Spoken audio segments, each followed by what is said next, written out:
অন্তর্বর্তীকালীন সরকারের ভূমি এবং বেসরকারি বিমান ও পর্যটন মন্ত্রণালয়ের উপদেষ্টা এফ.এ. হাসান আরিফ মারা গেছেন।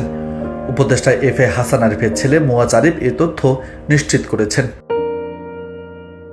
শুক্রবার দুপুর ৩টায় শেষ নিঃশ্বাস ত্যাগ করেছেন তিনি। মৃত্যুকালে তার বয়স ছিল ৮৩ বছর ৫ মাস।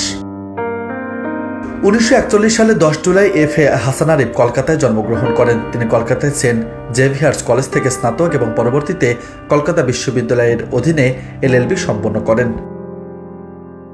তিনি ১৯৭০-এর দশকে FA. Hasan Arif and associates প্রতিষ্ঠা করেছিলেন। তিনি অক্টোবর ২০০১ সাল থেকে ২৮ এপ্রিল ২০০৫ সাল পর্যন্ত বাংলাদেশে অ্যাটর্নি জেনারেল ছিলেন। ২০০৮ সালের জানুয়ারি থেকে ২০০৯ জানুয়ারি পর্যন্ত তিনি ফখরুদ্দিন আহমেদের নেতৃত্বে তত্ত্বাবধায়ক সরকারের আইন, বিচার ও সংসদ বিষয়ক মন্ত্রণালয়ের, ভূমি এবং ধর্ম বিষয়ক মন্ত্রণালয়ের উপদেষ্টা ছিলেন। ২০২৪ সালের ৮ আগস্ট বাংলাদেশের অন্তর্বর্তী সরকারের উপদেষ্টা হিসেবে নিযুক্ত হন তিনি।